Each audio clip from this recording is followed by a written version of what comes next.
Hey guys, my name is Kevin. This is the War Against Narcissism, and if you like this content, please like, follow, subscribe, and share with your friends in order to raise narcissistic abuse awareness. So in today's video, I don't necessarily want to talk about narcissism, but I want to talk about a subject that is surrounded by a bit of narcissism, and it is the subject of Joe Rogan. Now, if you don't know who Joe Rogan is, he's a famous podcaster. He's also a famous comedian, very funny. I'm definitely a fan of him, and the controversies that were surrounding Joe Rogan about COVID. I believe a week ago or 2 weeks ago, he had made an apology because there were some artists on the platform of Spotify that were demanding that their music be removed from the platform because Joe Rogan had some guests on his show that were spreading alternative facts about COVID, and they were saying that this is misinformation, it's dangerous to the population, it can be very hurtful, and Joe Rogan made an apology. Now, I do consider myself to be quite an expert at recognizing whether an apology is sincere or not. Now, I can never tell the true intentions of people, but when someone apologizes, I can tell if this is a sincere sounding apology or not, right? And Joe Rogan's apology was sincere. He recognized his wrongs. He made a plan to do better. He said he wanted to do better, and he genuinely recognized that there was an improvement to be made in the situation, and it was on his part, right? I believe he was accountable for his actions. Now, the second controversy hits a little closer to home for me because it was surrounding racism. All right, Joe Rogan, there was someone who made a mashup video of Joe Rogan saying the N-word, the actual N-word, not the N-word as I'm saying it now.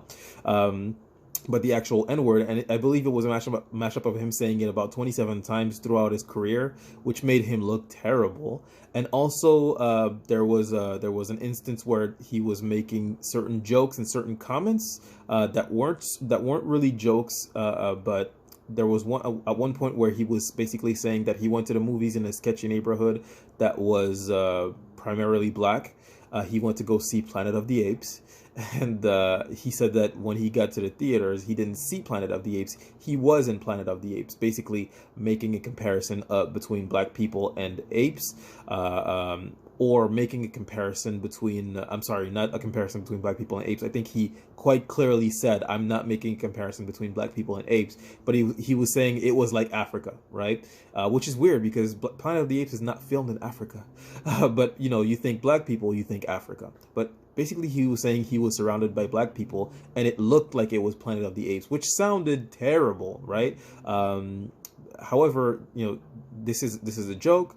Do I believe the joke is offensive? Sure, yes. Was I offended by the joke? Absolutely. Do I think the joke is also funny? Yes, the joke is funny. It's an offensive but funny joke. The two things are not mutually exclusive. They can live together, right? I've heard plenty of jokes that were both very offensive and also very funny, and sometimes the more offensive they are, the more funny they are. But I believe that the issue was not necessarily the joke, it was the setting. The setting is that he didn't say it in a comedic setting. This wasn't a stage where he was saying jokes. This is his podcast where he's just sharing his opinions, and that was his opinion, and it was a racist opinion, right? He also made comments as to, you know, black people being smart as well, not just white people, that black people were not dumb because they weren't white. They were differently brained, which is, you know, which was such a weird comment, right? And you know, I believe that these comments were racist. Do I believe that Joe Rogan was a racist? Yes, I think he was a racist, because racism is not about hatred, it's about ignorance. And these comments were extremely ignorant. And to believe that you can say the N-word with impunity as a non-black person means that you're ignorant to me. You are an ignorant person, and you are therefore racist. However, Joe Rogan made an apology video, and again, the apology was stellar. He recognized his wrongs. He sincerely apologized. He made a plan to be better. He said he wanted to do better. This is a man who understands the concept of accountability and the importance of accountability. And Here's my issue with the whole situation. It's not Joe Rogan, right?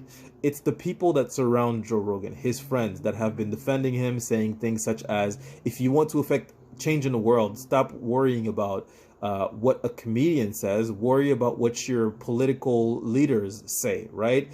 This is a comedian, right? Or comedian saying if he was racist, he wouldn't be doing shows with Dave Chappelle. He wouldn't have him on his show, on his podcast, which is sort of similar to the excuse of, I'm not racist, most of my friends are black, right? Which is, I'm glad Joe Rogan didn't say that, by the way, because it's such a terrible way to to view your wrongdoings, right?